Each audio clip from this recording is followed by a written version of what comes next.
네, 반갑습니다.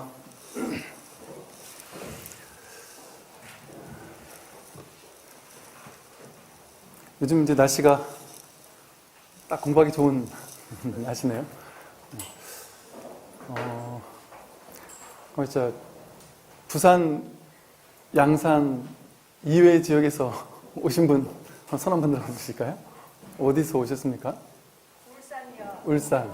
네. 울산 아, 두 분 다 울산이시구나. 또요? 마산에서 왔습니다. 마산에서. 아, 안동. 네.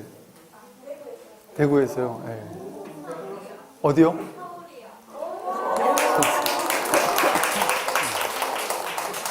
그러니까 원래 집은 부산이신데 서울에 있다가 오신 거죠? 아, 서울에서 지금 막 오신 줄 알고 깜짝 놀랐네요.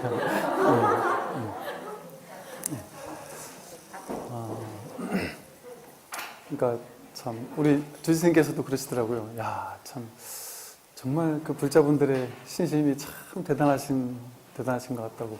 참 제가 느끼기에도 참 정말 그 발심의 힘이 아마 대단한 게 아닌가 뭐 이런 생각이 듭니다. 왜냐하면 이 간절함이 있으니까 오는 거 아니에요, 그죠? 공부에 대한 간절함이 있으니까 오는 거고, 옛날에 보면은 이제 불교 공부는 이제 어렵게 공부하러 가서 거기서 공부 들을 때만 공부가 아니고 내가 마음 내서 찾아가는 그 여정, 가는 길, 그 막 하루 이틀 걸리고 옛날 같으면 한 달, 두 달 걸리는 그 길을 걸어가는 이제 거기서부터가 이제 공부가 이미 되고 있는 것과 똑같아요. 왜냐하면 이 공부는 특별한 방법이 사실 없거든요. 그래서 길 없는 길이라고 그래요. 수행 아닌 수행이다 이렇게도 얘기하고 하되 함이 없이 한다. 그러니까 할 게 아무것도 없는데 그렇다고 안 할 수 없는 유의가 아니라 무위법의 공부거든요. 그래서 그러면 어떻게 하는 게 하는 거냐? 그 간절함. 내가 이 법을 확인하고야 말겠다. 내가 이 공부를 정말 해서 부처님 가르침을 정말 내가 탁 체득해서 정말 자유로운 삶을 살아야겠다 하는 그 간절한 발심. 그 간절한 발심이 얼마나 많으냐에 사실은 이 공부는 좌우됩니다. 그래서 그 황벽 스님이 보면 이 겨울에 매서운 추위를 겪어야만 이른 봄에 매화의 꽃향기를 맡을 수 있다. 이제 이런 개송은 한번 그렇게 막 간절함을 가지고 이 법을 확인하고자 하는 간절함은 있는데 내가 어떻게 해야 될지를 모르겠고 이제 우리 조계종은 간화선의 종단이잖아요. 간화선이 뭐냐면 내가 이제 발심을 해서 우리 금강경에 보면 수행해라, 기도해라, 염불해라 이런 말은 없는데 발 안욕따라 삼맥삼볼이라는 말이 계속 나와요. 그 말은 발 안욕따라 삼맥삼볼 최상의 깨달음을 얻겠다라는 마음을 발심해라 이 소리거든요. 그래서 그걸 줄이면 발버리심이고 그걸 더 줄이면 발심입니다. 그러니까 즉 내가 부처님께서 깨달으신 이 법을 나도 한번 깨달아 봐야 되겠다. 이렇게 간절하게 마음을 내는 것. 그걸 이제 발심이라고 하고 그 발심이 얼마만큼 간절하냐에 따라서 이 공부는 뭐 거의 다 된 거나 마찬가지예요. 그래서 제가 그냥 예사로 드리는 말씀이 아니라 그 먼 데서 힘들게 이렇게 오는 것 자체가 발심의 표현이거든요. 그러니까 그것 자체가 정말 공부예요. 여기 와서 법문 듣는 것만 공부가 아니고 정말 그렇습니다. 그래서 그 간절함이 전부 다 공부가 되고 그래서 그렇게 간절하게 발심을 하는데 간화선에서는 어떻게 하냐면 화두를 준단 말이에요. 즉 궁금하게 만듭니다. 이 법이 늘 우리는 지금 이대로 부처다, 본래 부처다 라고 말하고 또 삶은 이대로 완전하다라고 얘기하고 본래 면목은 언제나 지금 이 자리에 늘 누구나 갖추고 있다라고 이야기를 한단 말이에요. 그래서 우리는 뭐 본래 불성이 있고 열애장이 있다 뭐 이렇게 이야기를 하는데 그리고 지금 이미 그걸 쓰고 있다. 부처가 아니면 지금 이렇게 들을 수도 없고 말할 수도 없다라고 이렇게 얘기를 할 때 도대체 왜 그렇지? 저게 말이 돼? 왜 그렇단 말이지 하고 이제 궁금한 마음이 이제 든단 말이에요. 그런데 가장 좋은 공부는 어떤 공부냐면 이게 이제 진짜 불교는 길 없는 길이라 그랬잖아요. 중도의 길은 여러분 보세요. 연볼 몇만 독을 하루에 30분씩 몇 시간씩 해라. 이런 걸 할 수 있어요. 금강경을 매일 7독씩 100일 해라. 이런 거 할 수 있습니다. 절을 하루에 몇만 배씩 아니면 몇백 배씩 몇천 배씩 며칠 동안 해라. 이런 것도 할 수 있습니다. 즉, 이 수행을 이렇게 해서 얼마만큼 채우고 나면 어떤 결과가 있을 것이다. 만약에 이런 구체적인 방법론이 있다면 그것은 이제 방편으로 그렇게 할 수는 있어요. 방편으로 그렇게 한 것일 뿐이지 그게 절대인 건 아닙니다. 선불교에서 봤을 때 다시 말해서 선불교에서는 길 없는 길이라고 얘기를 해요. 방법 없는 방법. 그래서 이제 화두를 든다라는 표현이 뭐냐면 내가 누구냐?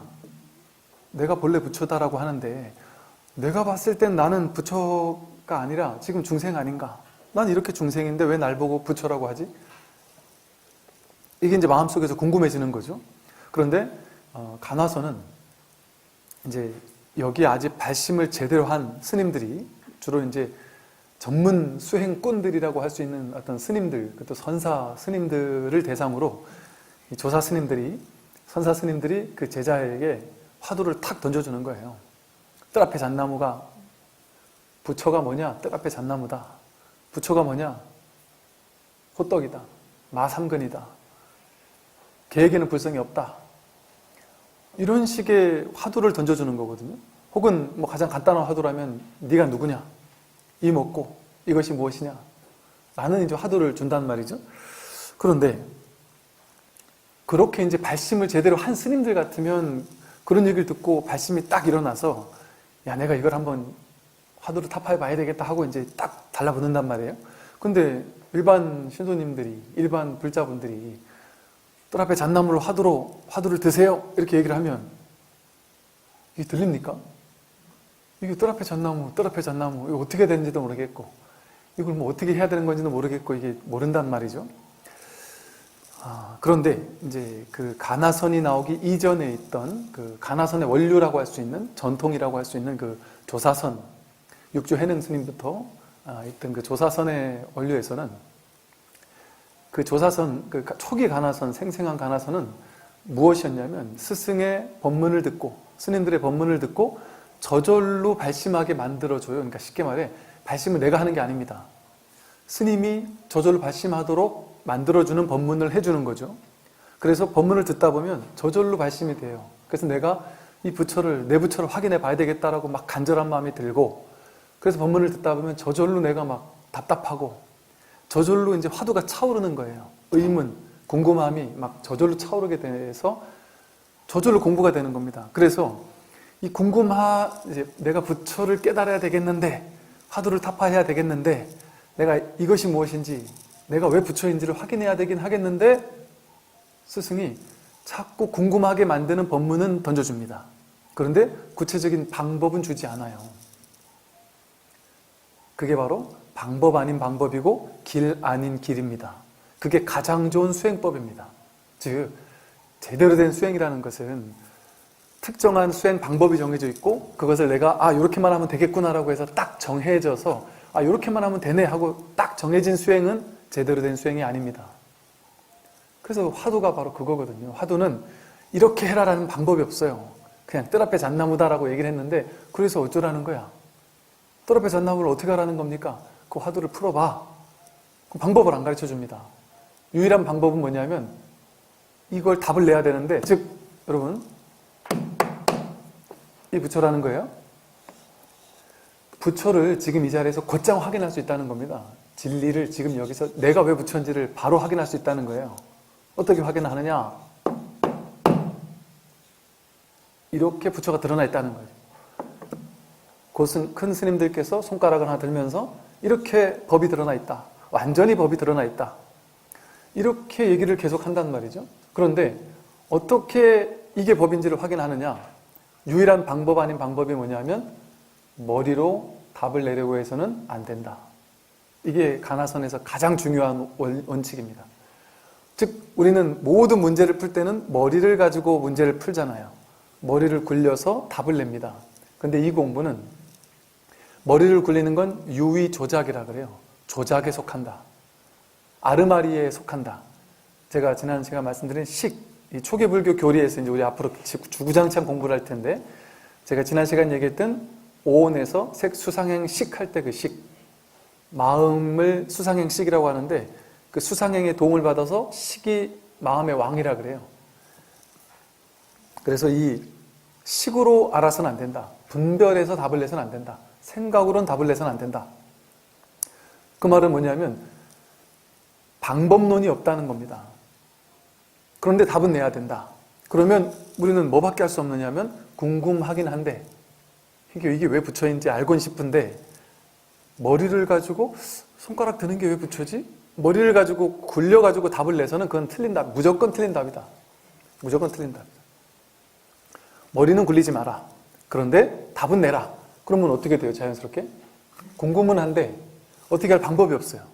그러니까 궁금함만 있는 거예요. 내가 법을 확인하고 싶은 궁금함은 있는데, 내가 누구인지를 알고 싶은 궁금함은 있는데, 내가 왜 부처인지를 확인하고 싶기는 한데 답이 없는 거예요. 답이 없는 거.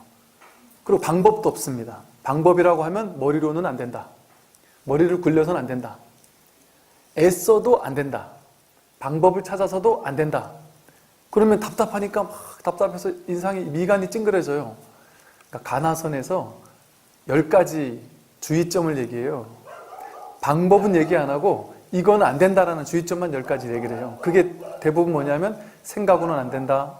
머리 굴리지 마라. 지식에서 끌어와가지고 짜맞추지 마라. 그러면 이제 궁금은 한데 답이 안 나오니까 막 온몸에 힘이 들어가요. 힘 빼라. 그리고 나도 모르게 화두를 들고 앉았다 보면 이마에 막 힘을 주다 보니까 막 인상을 찡그리게 돼요. 미간에 힘 빼라. 미간에 힘 주지 마라. 이런 얘기까지 해가면서, 즉 이건 뭐냐면 이제 이 원리가 중요해서, 불교 수행의 원리가 중요해서 이 말씀 드리는 겁니다. 즉 중도는 뭐냐 하면, 이게 바로 선불교가 제대로 중도를 곧장 확인하도록 만들어주는 거예요. 그래서 여러분, 불교 수행의 핵심은 중도죠. 이제 앞으로 공부할 텐데, 불교 수행은 중도 수행이에요. 그런데 염불하는 방법 알아요. 독경하는 방법 알아요. 절하는 방법 알아요. 명상하는 방법도 방법이 있어요. 전부 다 방법이 있죠. 그런데 석가모니 부처님께서 말씀하신 중도 수행의 방법을 여러분 아십니까? 중도 수행은 어떻게 닦아야 돼요? 중도 수행 몇만 독 할 수 있나요? 중도 수행 일주일 동안 해라. 중도 수행 100일 해라. 이런 얘기 들어봤습니까? 못 들어봤어요. 중도 수행은 어떻게 하는지 아무도 몰라요. 그죠? 왜 그러냐면 중도라는 것은 어떻게 하는 게 아니기 때문에 그렇습니다. 이것도 아니다 저것도 아니다라고 해서 치우친 분별망상을 깨뜨려주는 게 중도입니다. 그러니까 이것도 아니다 저것도 아니다라고 해서 의식이, 머리가, 분별심이 이렇게 해야지 할 때 그거 아니야. 저렇게 해야지 할 때 그것도 아니야. 그러면 도대체 어쩌란 얘기야 나보고. 생각이 할 수 있는 게 아무것도 없잖아요. 그렇게 생각을 꽉 막히게 하는 것이 바로 중도입니다. 생각으로는 안 되기 때문에, 즉 이 불교 공부는 출세간법이라고 하잖아요. 이 세상 모든 공부는 세간법입니다. 세간법은 열심히 하면 인과응보의 공부예요. 그러니까 이 세상의 이치는 인과응보예요. 인과법이에요. 그런데 불법은, 진정한 불법은, 도는 비인 비과다 이런 얘기를 해요. 인도 아니고 과도 아니다 그래요. 즉 세상 일은, 세속 일은 원인을 열심히 제공하면 거기에 따른 결과가 나옵니다. 공부를 열심히 하면 좋은 성적이 나오고요. 운동을 열심히 하면 좋은 건강한 몸이 생겨납니다. 그런데 이 마음 공부는 비인비과. 원인도 없고 결과도 없다. 왜 그러냐면, 비인비과라는 얘기는 뭐냐면 시간을 필요로 하지 않아요. 이런 원인을 열심히 갈고 닦으면, 수행을 열심히 하면 이런 결과가 나올 거야. 이거는 있는 거잖아요. 우리는, 여러분들 지금까지 불교 수행을 인과법대로 불교 수행을 하려고 했죠. 그죠? 그런데 불법의 핵심은, 그걸 전혀 틀렸다라는 게 아니라 그렇게 하는 것은 방편이었다. 방편으로도 불명이 필요해요. 왜냐하면 우리는 아직 중생이기 때문에, 완전한 도를 깨달은 사람이 아니기 때문에 수행을, 그러니까 바른 스승을 만나서 바른 법문을 듣는 게 가장 중요하고, 그게 안 됐다면 수행이라도 해야죠. 차선책으로. 그래서 수행하고 기도하는 것도 필요한데, 그보다 더 중요한 것은 중도적인 바른 안목을 갖추는 것이다. 정견의 안목을 갖추는 겁니다. 안목을 갖추는 법문을 듣는다면 사실은 그런 수행에 의지할 필요가 없죠. 사실은 그게 바로 중도입니다. 제가 수행하지 말라는 게 아니라 중도를 닦아야 하는 것이지 중도 아닌 것을 닦아서는 안 된다. 그런데 인과라는 것은 전부 다 중도에서 중도와 어긋나는 거예요. 어떤 특정한 원인을 열심히 갈고 닦으면 특정한 결과가 나온다라고 하면 그건 인과법이에요. 이 공부는 비인비과입니다. 이 말은 무슨 말이냐면 내가 만약에 부처가 아니라면 열심히 갈고 닦아서 부처를 향해 가야 되잖아요. 내가 지금 서울을 가야 되면 여기 지금 부산이면 서울 가려면 서울 가는 방법을 알아가지고 그 방법대로 열심히 걸어가든 뛰어가든 자전거를 타고 가든 버스를 타고 가든 가야 되거든요. 방법대로. 그러면 그 방법대로 열심히 하면 그 결과, 그 갈고 닦은 결과 서울에 도착하는 과보를 받아요. 공덕을 받아요. 그런데 불법은 비인비과다 이 소리는. 비인비과가 가능하려면 내가 이미 도착해 있어야 돼요. 내가 이미 부처라야 됩니다. 즉 여러분이 부처가 아니어서 부처가 돼야 되는 것이 아니고 불법은 항상 내가 바로 본래 부처다. 본래불. 본래 천진물이다. 본래 자성부처다. 법신부처님이다. 이런 얘기를 항상 하잖아요. 그러니까 그 말이 내가 바로 지금 이 자리에서 여지없이 본래 부처라는 소리예요. 그러니까 부처가 부처되기 위한 노력이 필요가 없습니다. 다만 우리가 지금 여기에 부처와 중생이 동시에 같이 있어요. 쉽게 말하면 대승기실론적인 표현을 빌자면 본래 한마음 일심밖에 없는데 여기에 진여문과 생멸문, 진여심과 생멸심, 진여라는 부처의 마음과 생멸하는 중생의 마음이 동시에 같이 있는 거예요. 그런데 우리는 이 진여문은 따로 구할 필요가 없고 이 생멸문이라고 하는 중생의 마음, 분별 망상심, 아까 말한 초기불교에서 말하는 식, 의식이라고 하는 이 분별심만 걷어내면 곧장 그 자리가 진여심입니다. 진여심은 따로 찾을 필요가 없어요. 그래서 지난번에 얘기한 것처럼 파사현정이라고 해서 대승불교의 가장 중요한 모토도 파사현정, 삿된 것을 파하기만 하면 곧장 바른 것은 드러나 있다 이미. 그러니까 바른 걸 드러낼 필요는 없습니다. 즉 우리는 부처는 찾을 필요가 없습니다. 이미 부처이기 때문에. 다만 부처를 우리가 부처에 주목하지 않고 자꾸 중생적인 분별 망상에만 집중하고 있는 거예요. 그러니까 나에게 부처가 없는 게 아니라 없다고 내 스스로 착각하고 있을 뿐이에요. 그래서 이제 큰 스님들 항상 하는 얘기가 그거죠. 야, 내가 깨닫기 전에는 그렇게 부처가 되고 싶었고 그렇게 도를 깨달은 사람들이 그렇게 부럽고 그렇게 대단하게 보이고 나도 언젠가 저렇게 돼야지 하는 이 막 간절함이 많았는데 깨닫고 보니 한편으로는 허탈하다. 고작 이거란 말이냐? 물론 그런 측면이 있고 또 하나는 온 우주법계 전체가 그냥 곧장 드러나는 거니까 그야말로 그 어떤 걸로도 산술적 비유로도 비유할 수 없을 만큼 너무나도 위대한 것이면서 전체이면서도 아무것도 아닌 거란 말이에요. 에브리싱이면서 나싱이라는 표현을 써요. 전부이면서 아무것도 아니다.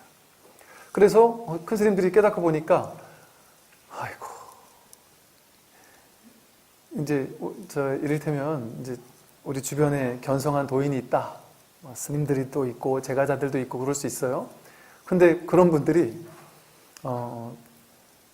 은근히 있어요, 주변에. 그런데 그 사람들이 내가 견성했다. 내가 내 성품을 확인했다. 자신만만하게 이런 얘기를 일반인들에겐 더욱더 못합니다. 차라리 스승한테 와가지고 점검해달라고 그런 얘기는 할 수 있을지언정 주변 사람들한테 그런 얘기 못해요. 왜 못하는지는 깨달아 봐야 압니다.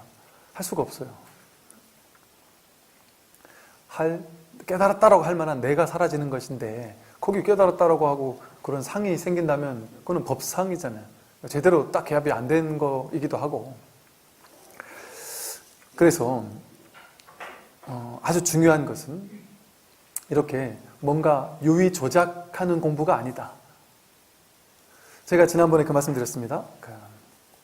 우리는 마음은 본래 아무 일이 없어요. 이 세상에는 본래 아무리 없는데 내가 문득 한 생각 일으키면 일이 펼쳐져요. 이게 이제 뭐 부처님이나 깨달은 사람은 그런 게 아니고 그냥 일반적인 우리의 삶을 보잔 말이죠. 평소에 여유 있게 집에서 차를 한잔하면서 아무 일 없이 집에서 이렇게 편안한 오후를 보내고 있습니다. 아니면 며칠 여행을 떠나서 여행지에서 편안한 오후를 즐기면서 이렇게 삶을 느끼고 있습니다. 이게 밀라레빠가, 티베트의 성자 밀라레빠가 여행을 떠나는 것만으로도 깨달음의 반을 성취한 것이다, 뭐 이런 표현을 썼어요. 그러니까 그 말이 왜 쓰냐면 저 또한 이제 일상에 이렇게 파묻혀 있다가 어디 여행을 떠나잖아요. 제가 뭐 한 10년 전에 뭐 히말라야, 뭐 인도 또 뭐 이런 쪽으로 다녀봤더니만 한 3개월 휴가를 받아가지고 군에서 이제 3개월 휴가를 받아서 이게 뭐 휴가라기보다는 이제 연수, 부처님 성지로 연수 프로그램을 받아서 갔다 보니까 그전에는 내 이렇게 일상이 계속 반복되니까 생각을 자꾸 하잖아요. 일상이 내일은 어떻게 하고 모레는 어떻게 하고 일과는 어떻게 하고 이 일은 어떻게 풀고 이런 생각을 늘 하고 살잖아요. 근데 여행을 딱 떠나면 그걸 이제 완전 내려놓게 되죠. 저절로. 그리고 여행지에서는 일상에서의 고민들을 다 내려놓다 보니까 여행지에서는 어떻게 바뀌냐면 그냥 온전히 그 자리에 있어요. 온전히 그 자리에서 여행지에서 있는 모든 난생 처음 보는 생생한 것들을 그냥 경험해요. 그냥 마주해요. 판단, 분별하지 않고 그냥 마주하게 됩니다. 이게 아주 중요한 순간인데 우리도 이제 뭐 지리산을 올라가거나 아침 일출을 보려고 새벽부터 올라가서 산 정상에 올라갔는데 아침 해가 탁 떠오르고 있을 때 막 그 밑에는 막 온 해가 구름이 쫙 막 바다처럼 펼쳐져 있고 그 위로 해가 탁 떠오를 때 그 순간 그냥 그 풍광에 압도되어 가지고 말문이 막히는 그런 순간들이 있습니다. 부산은 뭐 장산에만 올라가도 또 우리 저 금년산 뭐 또 이런 데만 올라가도 그냥 산 위에서 이 망망대 바다를 조망할 수 있는 이런 곳들이 이 세상에 잘 없거든요. 부산 사람들만 누릴 수 있는, 여러분들에게는 아무것도 아니지만 여러분들은 그냥 밥 먹고 심심하면 바닷가 경치 좋은 카페 가서 차 한잔 마시는 게 일상이시겠지만 이 저 육지 사람들한테는요 그게 정말 큰 맘 먹어야 할 수 있는 어려운 일이에요. 저도 옛날에 보면 가끔 뭔가 답답한 일이 있으면 바닷가가 그래 보고 싶고 바닷가 가서 멍하니 앉아있는 게 그렇게 좋았었거든요. 그런데 그때 그렇게 풍광이 압도되는 풍광 속에서 내가 생각이 딱 멎으면서 그 풍광을 그냥 바라볼 때는요 생각이 딱 멎습니다. 생각이 딱 멎고 그냥 그 풍경을 그냥 보게 돼요. 그냥 생각으로 해석해서 보는 게 아니라 그냥 보게 됩니다. 판단 분별로 걸러보는 게 아니라 그냥 보게 돼요.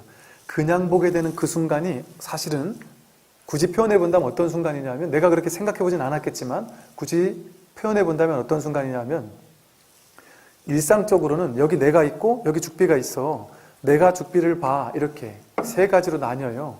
여기 내가 있고 내 밖에 죽비가 있고 이렇게 본다라는 작용이 있어요. 그러면 이건 분별이잖아요. 분별이라는 건 나뉘어진다는 거예요. 생각은 전부 다 분별이에요. 벌써 보세요. 여기 내가 있고 여기 죽비가 있고 본다라는 게 있고 벌써 두 개, 세 개로 쪼개지잖아요. 그런데 아까 말한 그 여행지에서 압도되는 풍광을 바라볼 때는 내가 저것을 본다 이런 느낌이 없고, 그거는 차후에 이제 생각이 움직였을 때 이제 그런 느낌을 가지는 것이고, 그냥 그 딱 바라보는 그 순간 그냥 그 풍광에 압도되어서 그야말로 무라일체, 그 자연과 내가 일체가 되는 것처럼 아무 생각도 없고 그냥 멍한 마음으로 그냥 와 하면서 생각이 딱 멎어요. 생각이 딱 멎으면서 그 순간 그냥 내가 자연과 하나가 되는 순간이에요. 쉽게 말해 내가 사라지는 순간입니다. 그런데 그 순간이 아주 짧아요. 보통 사람들에게는. 그냥 그걸 한번 와 이러고 봤다가도 곧장 생각이 개입돼서 야야 이거 내가 옛날에 저 지리산 갔을 때 봤던 것보단 별로야. 비교를 해요. 지금 이 눈앞에 있는 현실을 옛날에와 비교를 해서 걸러서 바라보고 또 야 이걸 사진으로 남겨야 되겠다. 이걸 누구에게 보여줘야 되겠다. 그러면서 사진도 찍고 막 이러면서 이게 이제 또 중생심으로 돌아와서 현실을 내 식대로 해석해서 다시 걸러서 바라보게 된단 말이죠. 그러다 보니까 그냥 보고 있던 그 첫 번째 자리에서 분별과 해석, 판단이 개입되기 이전에 그냥 보고 있던, 분별이 개입되기 이전에 바라보던 그 첫 번째 자리에서의 봄, 그걸 초기 불교에서 윗바사나 관이라고 하는 겁니다. 관, 지관. 생각의 지라는 거는 멈출 지자예요. 생각이, 분별이 멈추고 관, 있는 그대로 본다. 관이라는 거는 이제 정념, 정견, 있는 그대로를 있는 그대로 본다 이 소리예요. 즉 머릿속에서 과거에 내가 보았던 수많은 것들을 꺼내가지고 내 머릿속에 들어있던 색안경으로 현실을 걸러서 보는 게 아닌 것이죠. 있는 그대로를 내 식대로 조작해서 보는 게 아니라 있는 그대로를 그냥 있는 그대로 보는 것, 그게 명상이고 그게 윗바사나이고 그게 초기불교에서 얘기하는 정견입니다. 있는 그대로를 있는 그대로 보는 팔정도. 중도 수행의 첫 번째가 정견이잖아요. 중도 수행을 풀었으면 팔정도고요. 팔정도의 첫 번째가 정견이거든요. 즉 정견은 그냥 있는 그대로 보는 거예요. 있는 그대로 볼 때 분별이 개입되지 않기 때문에 우리는 내 생각을 가지고 보는 게 아니라 그렇게 바라볼 때는 그게 바로 부처로서 보는 거예요. 말을 해본다면. 그럼 여러분, 있는 그대로 보는 건 다시 조금 더 부연 설명을 하면 보통 우리는 어떻게 분별로 보는 건 어떻게 보냐면 이거를 보자마자 죽비 이렇게 보는 거는 내가 옛날에 이거를 죽비라고 배웠던 과거 경험이 있죠. 그죠? 그 경험에 걸러서 죽비라고 보는 거예요. 즉 있는 그대로 보지 않고 왜곡해서 보는, 분별해서 보는 것은 과거가 개입됩니다. 미래가 개입되거나. 근데 있는 그대로를 있는 그대로 보는 정견은 과거나 미래가 개입되지 않아요. 시간이 개입되지 않습니다. 그냥 지금 이 순간으로 보는 거예요. 지금 이 순간으로만 보는 거예요. 즉 생각이 움직이면 전부 다 과거 아닌 미래예요. 생각은 과거 아닌 미래로만 왔다 갔다 합니다. 근데 생각이 딱 멎으면 저절로 과거나 미래로 가던 마음도 딱 멈춰요. 지금 이대로로 과거나 미래가 아닌 지금 여기에서 봐라라는 것이 바로 생각으로 분별하거나 걸르지 말고 그냥 보라는 소리입니다. 이게 바로 정견이에요. 뭔지 아시겠죠? 감이 오셨죠? 그럼 이제 연습 문제. 정견으로 보면 뭡니까? 컵은 옛날에 과거에 컵이라는 말을 배웠죠. 그죠? 배운 걸 가지고 얘기하는 거잖아요. 그러니까 그건 과거죠. 컵 하는 순간 벌써 과거에 배워왔던 아르마리라는 필터를 가지고 의식이라는 필터로 컵이라고 걸러서 해석한 겁니다. 색안경을 가지고. 그러면 현재로서 보면 분별 없이 보면 이게 뭐죠? 네? 있는 것. 아까보다 조금 나요. 네. 있다, 없다라는 분별 속에서 있는 것이란 말이 나올 수 있죠. 그죠? 그 또한 하나의 분별이죠. 그죠? 있는 것은 없는 거에 상대되는 있는 거잖아요. 그 또한 분별이다. 아까보다는 많이 좋아졌지만, 그러면 이제 뭡니까? 이게. 빙고. 정답입니다. 지금 전부 다 답을 얘기하신 거 아니에요? 유마거사가 참된 불이법이 무엇이냐라고 질문을 던졌을 때 참된 불이법이라는 것은 아니 불자의 두 이자, 둘로 나뉘지 않는 것, 분별되지 않는 것이 법인데 분별되지 않는 중도를 불이법이라고도 합니다. 그래서 불이중도라고 합니다. 둘로 나뉘는 것은 중도가 아니다. 근데 둘로 나뉘지 그래서 대웅전에, 절에 가면 대웅전에 가장 가까이 있는 문은 뭐 금강문, 뭐 사천왕문, 뭐 여러 문이 있잖아요. 그 가운데 대웅전에 부처님에게 가장 가까이 있는 문이 불이문입니다. 그리고 불이문을 해탈문이라고도 부릅니다. 즉 해탈의 경지, 그게 바로 불이의 경계예요. 그래서 유마경에서 유마거사가 부처님 10대 제자들에게 또 보살들에게 참된 불의가 무엇이냐 물어봤을 때 뭐 유와 무로 나뉘지 않는 게 불이다. 뭐가 불이다. 너와 내가 둘이 아닌 게 불이다. 이러면서 제자들이 막 얘기를 아주 그럴싸한 얘기를 다 했어요. 근데 이제 다 제대로 된 불의가 아니다. 이렇게 얘기했는데 문수보살이 그러면 유마고사 당신에게는 참된 불의가 무엇입니까? 그랬더니 지금 여러분이 낸 답을 내놨어요. 유마고사가. 유마고사의 유명한 침묵입니다. 침묵으로 답을 했습니다. 왜? 입을 뻥끗하는 순간 그건 다 분별이 돼버리잖아요. 입을 벌리는 순간 말이 개입되는 건 말이라는 것 자체가 명색이라고 해서 명상이라고 해서 이름과 모양이에요. 이름과 모양으로 왜곡돼 버린 겁니다. 깐난애기 때는 이걸 보고 컵인지 모르죠. 근데 이게 눈앞에 오면 뭔가가 왔다는 건 알아요. 근데 이게 컵이라는 말은 없어요. 명상이 없어요. 이름 명자, 모양 상자. 그런데 그 깐난아기의 그 순수한 그래서 천진불이라 그래요. 애기들을. 근데 그 천진불 아이에게 우리는 그 머릿속을 오염시키는 작업을 계속해요. 어른들이. 부처를 중생으로 만드는 거죠. 그게 이제 사실은 중생 세계를 살려면 그게 필요하니까. 그걸 어떻게 천진불 어린아이를 중생으로 오염시키는지 아세요? 아기한테 카드를 보여주면서 앞에다가 컵 그림을 그려놔요. 그리고 뒤에다가 이렇게 한글로 컵 이렇게 써요. 글자를 써요. 그래서 이 그림 한 번 보여주고 컵 이러고 글씨 한 번 보여주고 컵 이래서 계속 반복해주면 아기가 명상이 입력되는 거예요. 컵이라는 이름 명자, 명과 상, 컵 모양이라는 모양이 매칭이 돼가지고 머릿속에 딱 들어와 버리는 거예요. 그걸 명상이라 그래요. 근데 불교 경전에서는 보면 끊임없이 법성계에서도 무명무상절일체, 명도 끊어버리고 명도 없고 상도 없고 일체를 끊어버려라 이런 얘기를 하잖아요. 명과 색으로 오염이 된단 말이죠. 우리는 모양과 이름 때문에 오염이 된다. 근데 그 모양과 이름으로 오염되기 이전에 그러면 말 한마디 붙일 수 없죠. 언어가 개입될 수 없죠. 그래서 언어로 표현된 일체 모든 것은 전부 다 방편이다 이런 말이 나온 거예요. 그래서 언어는 세속제 이렇게 불러요. 언어로 된 모든 방편은 세속제다. 세속의 진리일 뿐이지 진리를 말로 표현하는 순간 그건 세속의 진리일 뿐이지 세속제의 반대말은 제일의제, 승의제라 해서 제일의제가 첫 번째 자리의 진실 이 소리예요. 말로 표현할 수 없는 진실. 물론 제일의제라고 말한 순간 벌써 세속제가 돼버렸지만 그래서 부처님 법은 제일의제, 승의제는 말로 표현할 수가 없는 겁니다. 말로 표현해버렸으면 벌써 세속제가 돼버려요. 세속제라는 거는 방편이라는 소리입니다.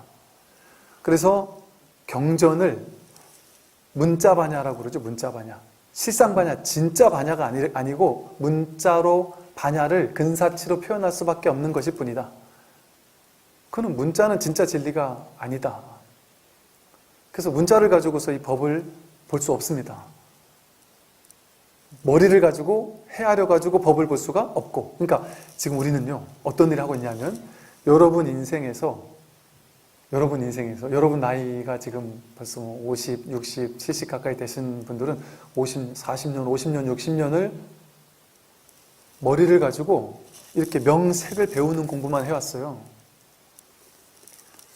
머리로 지식을 늘리는 공부만 해왔습니다. 그런데 지금 그러니까 불교를 출세관법이라고 하는 이유는 불교는 이렇게 얘기를 해요. 뭐 이론론이냐 불성을 얘기하니까 이론론이냐 이론론 아니다.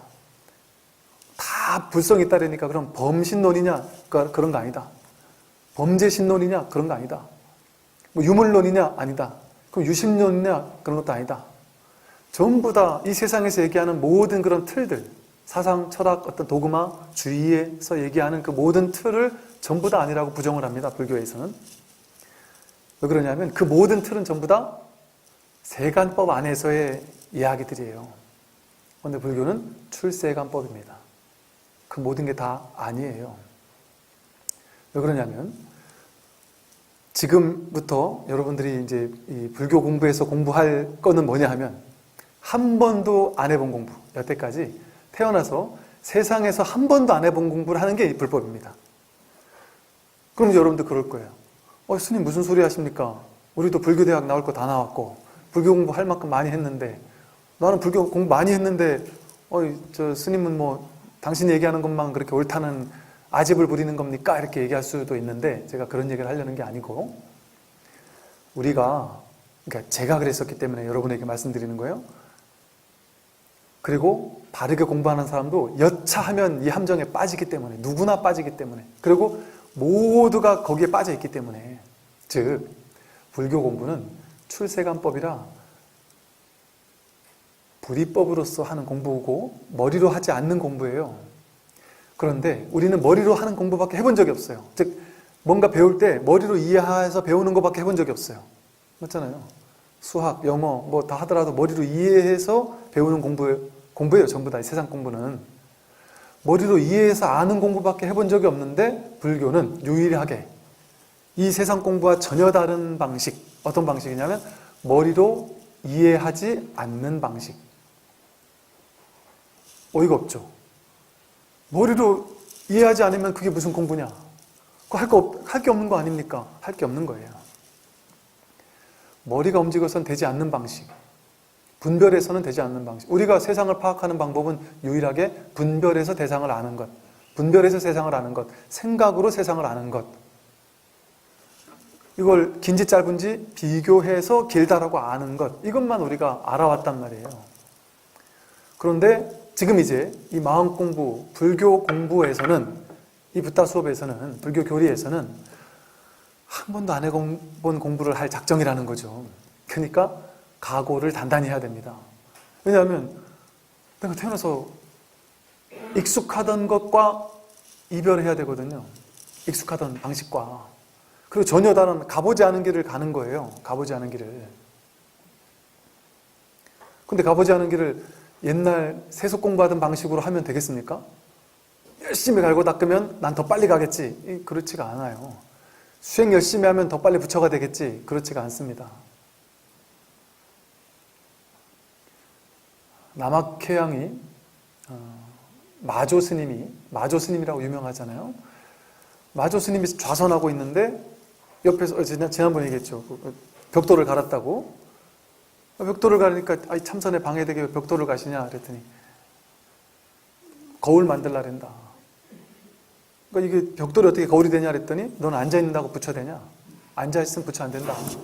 이런 식의 좌선하는 스님들을 욕하는, 힐난하고 비난하는 그런 선어록의 내용들이 너무 많습니다.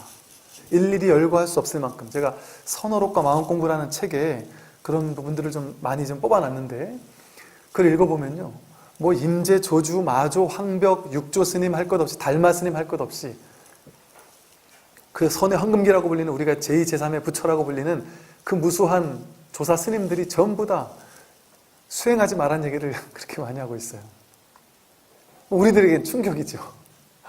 왜냐하면 이제 잘 새겨 들으셔야 돼요. 수행이라는 틀에 갇힌 사람에게는 수행하지 말라고 하는 게 맞아요. 근데 그렇다고 그럼 수행도 안 하고 아무것도 안 하느냐? 그럼 안 됩니다. 해야 됩니다. 수행해야 돼요. 그런데 수행하면 안 된다. 하되 하는 바가 없이 해야 한다. 그 말은 수행을 하는 방법으로, 유의 조작의 방법으로 해서는 안 된다. 무위법으로서 수행을 해야 한다 이 소리예요. 그러니까 바른 안목을 갖춘 채 수행을 하면 모든 게 수행이 됩니다. 열심히 기도하는 거, 제사 지내는 거, 절에서 염불하고 독경하고 사시불공 동참하고 새벽기도 동참하고 모든 게 전부 다 수행이 될 뿐 아니라 집에서 청소하는 거, 설거지하는 거, 길을 걷는 것, 하늘을 바라보는 것, 모든 것이 수행 아닌 것이 없습니다. 그런데 바른 안목을, 중도적인 안목을 갖추지 않으면 백날 염불해도 입만 아프고, 백날 절을 해도 다리만 아프고, 백날 눕지 않고 좌선하면 치질만 걸리고, 결과가 아무런 결과를 낼 수가 없다. 이건 이제 제 얘기가 아니라 무수히 많은 조사 스님들이 하시는 말씀이세요. 그래서 이게 이제 중도의 구조가 그래서 그런 거예요. 그래서 이 중도의 가르침을 보면 이제 지난번에 말씀드렸지만 모를 뿐 생각으로는 접근할 수 없다. 왜?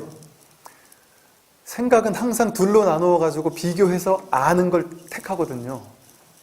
근데 둘로 나누면 어긋나 버려요. 둘로 나누면 어긋나 버려요. 그러니까 하나가 하나를 확인하는 것, 자기가 자기를 확인하는 것. 여러분이라는 중생이 내가 부처가 돼야지? 절대 부처 안 됩니다. 될 수가 없어요. 내가 부처가 돼야지라는 생각을 처음엔 하다가 문득 한 생각 돌이켜 그 생각을 탁 내려놓는 순간 부처가 부처를 확인하는 거예요. 여러분 안에 있는 본래 부처가, 이게 이제 제 얘기가 아니라 선어록에 나오는 얘기예요. 여러분 안에 있는 본래 부처 자리에서 부처를 확인하는, 부처와 하나로 딱 개합을 하는 게 이게 견성이라는 것이지, 깨달음이라는 것이지, 내가 노력해서 부처가 되는 게 아닙니다. 거긴 나라는 게 붙을 수가, 그거는 둘이잖아요. 내가 있고 부처가 있잖아요. 둘로 나누는 것은 참된 법이 아니다. 그렇게 되면 보세요. 우리는 대상을 보자마자, 이제 사람들을 보자마자 저 사람은 좋은 사람, 나쁜 사람, 나한테 도움되는 사람, 도움 안 되는 사람, 자식은 조금 더 내 편, 남들은 나와 좀 거리가 먼 사람, 뭐 음식을 봐도 내가 좋아하는 음식, 안 좋아하는 음식,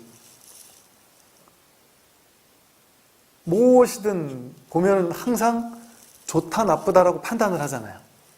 좋다, 나쁘다. 책을 보면 이게 나한테 도움되는 책인지 안 되는 책인지를 딱 알잖아요. 도움 안 되는 책은 버리고 도움되는 책은 내가 취하고, 사람도 도움되는 사람은 더 친해지고 싶고, 도움 안 되는 사람은 도움 안 될 뿐 아니라 나를 막 미워하고 뭐 괴롭히고 이런 사람은 멀리하고 싶고 이렇잖아요. 즉 우리는 무엇이든 좋은 것은 취하고 싶고 싫은 것은 버리고 싶어요. 아까 말한 식의식, 분별심이라는 중생심, 이 의식이 세상을 살아가는 방식은 대상을 좋거나 싫거나 그저 그렇거나 이 세 개의 범주로 나눠버립니다.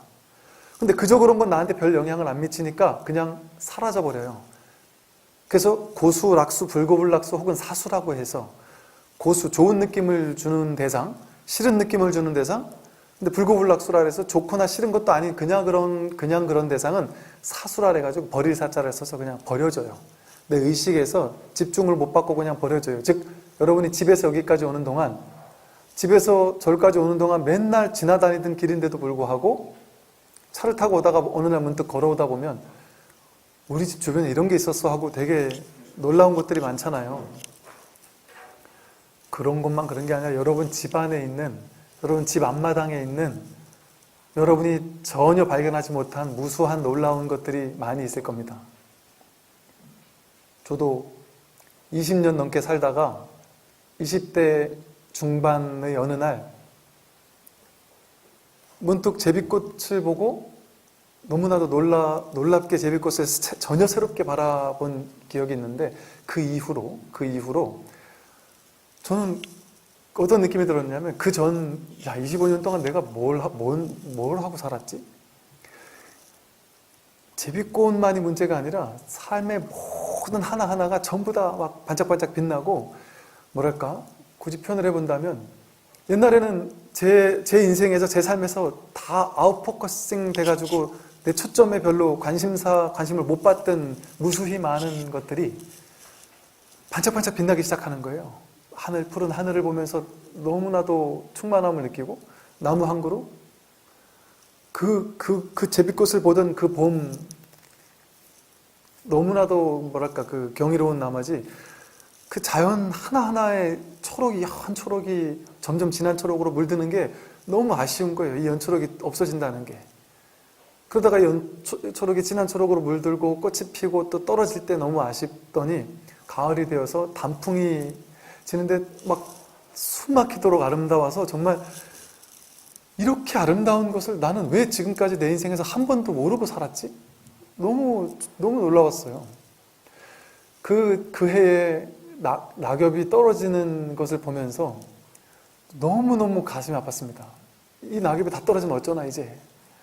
그랬는데 더 놀라운 점은 봄, 여름, 가을만이 아름다웠던 것이 아니라 겨울에 아무것도 없는 그 앙상한 나뭇가지만을 파란 하늘을 배경으로 들이우고 있는 그 앙상한 나뭇가지 하나가 너무나도 놀라운, 뭐랄까 말로 표현할 수 없는 그런 어떤 것으로서 다가오더라는 거죠. 즉 봄, 여름, 가을, 겨울 할 것 없이 일체 모든 대자연이 그 전과는 전혀 다르게 막 뭐랄까 이렇게 우리 화소 옛날 흑백 TV 보다가 뭔가 막 화소 막 엄청 진한 요즘에 무슨 무슨 LED니 무슨 PD니 LCD니 뭔지 모르겠지만 엄청 막 삼성 LG 대리점 가면 막 엄청 반짝반짝 빛나는 게 있잖아요. 대자연이 그렇게 눈에 들어오기 시작해요. 그러면서 정말 두두 만물이 전부 다 이걸 보고 불세계라고 했는가 보다. 정말 극락정토가 있다면 여기가 바로 극락정토겠구나. 이런 마음이 들기 시작합니다.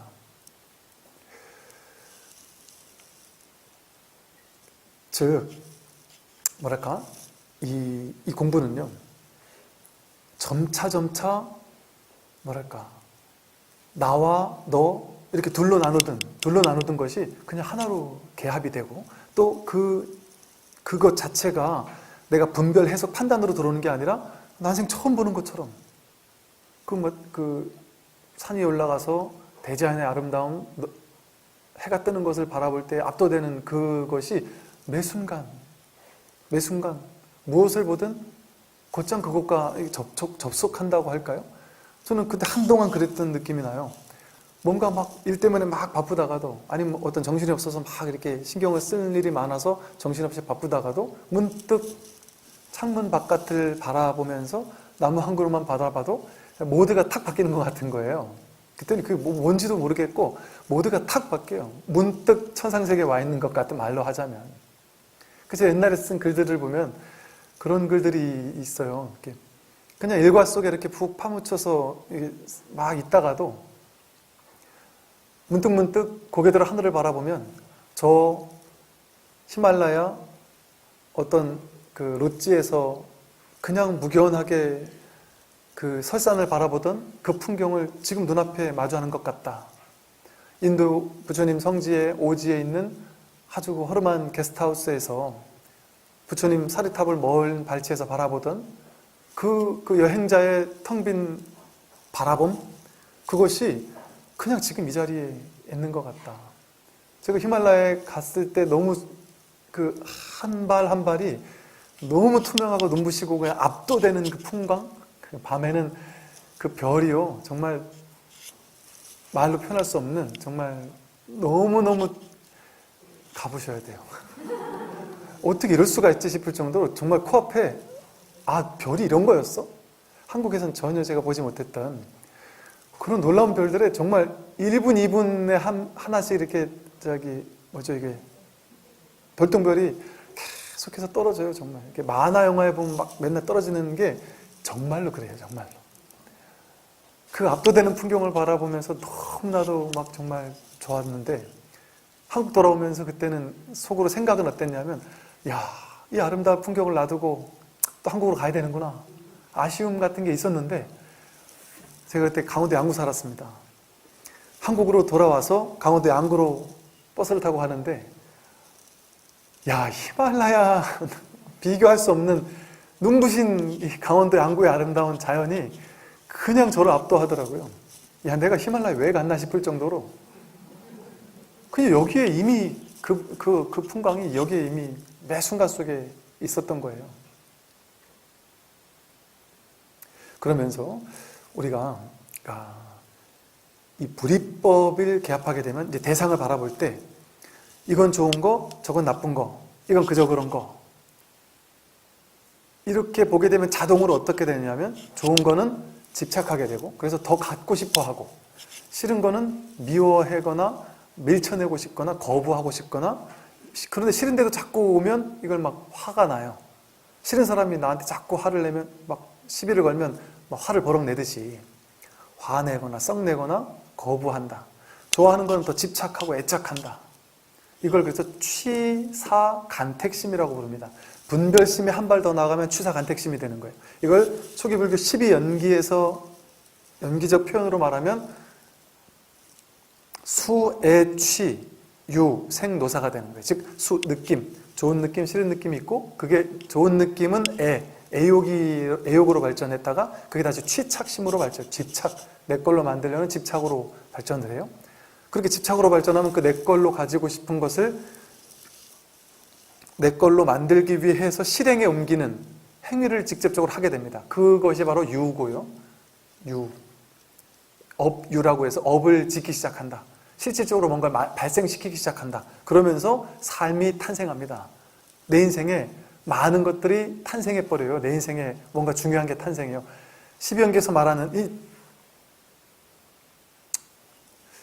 많은 12연기를 가르치는 수많은 책들에서는요, 12연기를 부파불교에서 3세 양중인과라고 해석을 해버렸어요.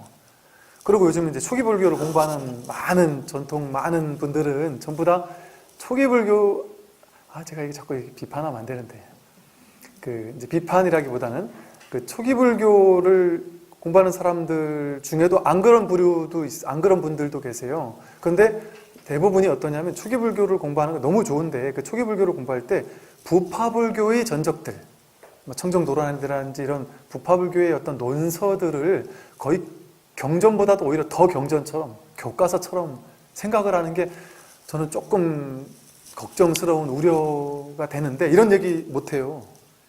지금 했지만 이런 얘기를 하면 그 초기불교 공부하는 사람들한테는 완전 표적이 돼요. 엄청난 욕으로 더 먹어요. 왜? 우리에게는 그게 어마어마한 성전이니까. 그런데 이거는 그냥 기초교리 불교대학만 나와도 사실 하는 얘기가 뭐냐면, 부처님 당시에 그 온전한 부처님 가르침을 부파불교에서 너무 현학적이고 교학적으로 생각을 가지고 부처님 교리를 너무 교리화 시켜가지고 현학적으로 하면서 이게 오염돼 버렸다. 오염돼 버린 불교가 부파불교다. 그래서 여러분 대승불교 공부하시고 선불교 공부하시고 초기불교 공부는 하셔도 부파불교 공부하셔요? 공부 안 해요, 부파불교는. 왜냐하면 부파불교는 오염되고 왜곡된 불교라고 학계에서 인정이 됐기 때문에 그런 거예요.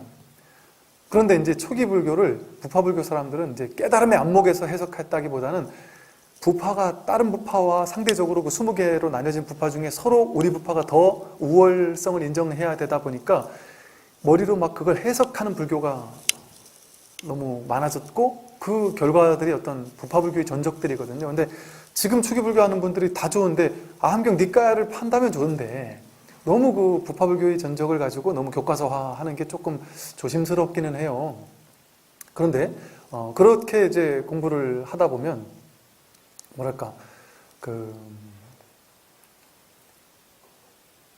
이 부파불교에서 좀 이렇게 그 부처님의 근본 정신이 좀 왜곡된 그런 것들을 많이 발견하게 됩니다.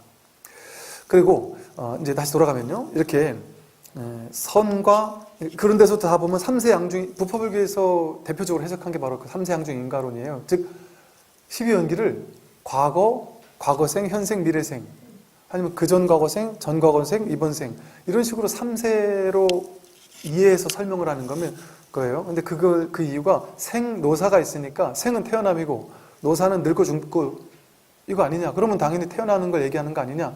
그럼 당연히 윤회를 얘기하는 거 아니냐? 그럼 전생, 이번생, 금생, 다음생 이걸 얘기하는 거겠지라고 해석해서 그렇게 해석을 한 거예요.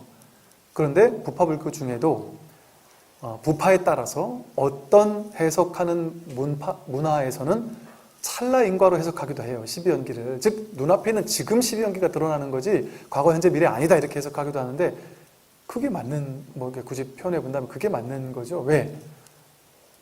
부처님 법은요, 분별하지 않는 법이거든요. 과거, 현재, 미래로 나누는 건 분별법입니다. 눈앞에 지금만이 내가 생생하게 체험한 진실이잖아요.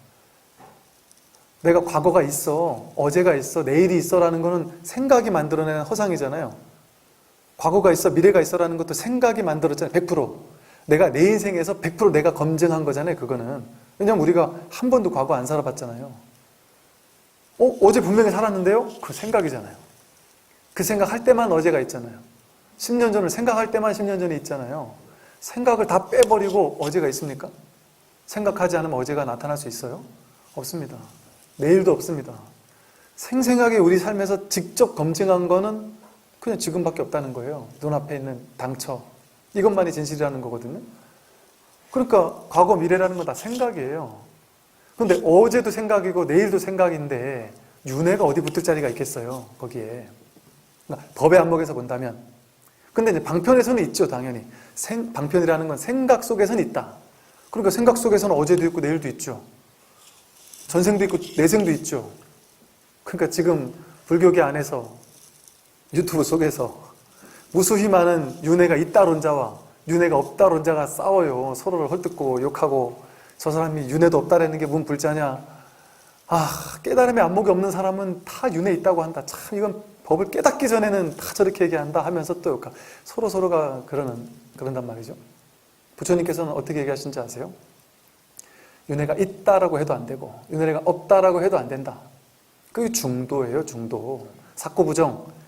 있다라고 해도 안 되고 없다라고 해도 안 되고 있다거나 없다라고 해도 안 되고 있는 것도 아니고 없는 것도 아니라고 해도 안 된다. 그건 전부 다 견해다. 생각으로 식이다. 식. 윤회는 있어 하는 견해잖아요. 윤회는 없어 하는 견해잖아요. 식으로 내가 선택한 거잖아요. 그러니까 부처님께서는 그렇게 식으로 선택하는 것에 대해서 답을 안 주셨어요. 이 우주는 영원하냐?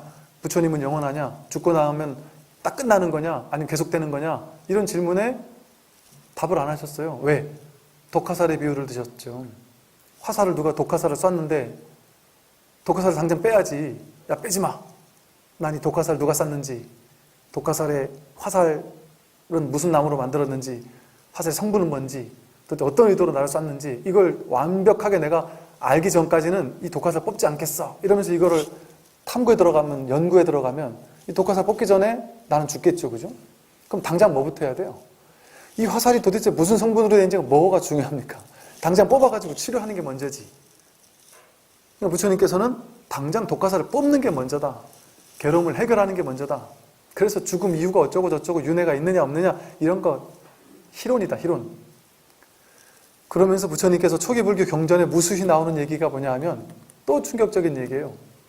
부처님은 붓다는, 이게 초기 불교 아함경 니까야라는 경전에 무수히 나오는 얘기는 부처님은 부처님의 견해를 쥐고 있는 분이 아니고요. 부처님은 모든 견해를 무너뜨렸다. 모든 견해를 무너뜨린 분이 부처님입니다. 즉 식이라는 건 다 생각일 뿐이잖아요. 그러니까 그래서 식을 분별심이라고 하거든요.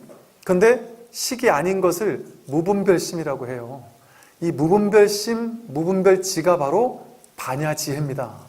반야지혜. 분별해서 아는 지혜가 아니고 분별하지 않고 드러나는 지혜. 식이 개입되지 않는 지혜가 무분별지입니다. 그래서 이게 맞아 아니면 저게 맞아라고 어느 하나를 채택하는 것은 분별이 하는 거예요. 그건 둘 중에 하나를 선택하는 거잖아요. 이런론이냐 이원론이냐 하나 선택하는 일이잖아요. 그건 불이법이 아니잖아요. 중도가 아닙니다. 중도의 길이 아닙니다. 불교는 윤회를 주장해 라고 주장하는 거 그건 중도가 아니에요. 불교에는 윤회가 없어 라고 고집하는 것도 중도가 아닙니다. 불이법이 아니에요. 있다거나 없다라는 견해를 취하는 것은 이렇게 명백한 불이법, 중도를 부처님은 설하셨는데 2500년 동안 아직도 불교 학자들 사이에서, 스님들 사이에서, 교학을 가르치는 사람들 사이에서 어떤 사람은 윤회가 있다. 물론 저도 제 유튜브 영상을 보면 어떤 영상에서는 윤회가 있다. 윤회 관련된 이야기를 할 때가 있고 방편으로 또 어떨 때는 윤회 이런 거 없다라고 냉정하게 잘라 말할 때도 있어요. 그러니까 윤회를 없다라고 얘기할 때는 거기다 또 막 사람들이 이거 윤회도 없다라는 사람, 이 사람이 스님이 맞아 막 이렇게 또 욕을 하고 모든 그러면 이제 여러분들이 부처님도 연기법, 사성제, 삼법인, 12연기 이러고 다 설했는데요? 이렇게 얘기하는데 앞으로 살펴보겠지만 여기 나오는 모든 교리는요. 이거다 하는 게 아니에요. 이것도 아니다 저것도 아니다 하기 위해서 만들어낸 가르침을 교리라고 하는 거예요. 이거다라는 견해를 주장하기 위한 게 아니라 너 이거라 그랬지? 그거 아니야. 너 저거라 그랬지? 그것도 아니야. 라는 얘기를 하기 위해서 만들어진 가르침이 교리입니다. 그래서 교리는 달을 가리키는 손가락이지 달이 아니에요. 진리를 가리키는 이정표지 진리 자체가 아닙니다. 그래서 경전 자체에 어떤 절대적인 뭐가 있는 게 아니에요. 이거 경전을 절대적인 문자 그대로 진리라고 생각해서는 큰일 납니다.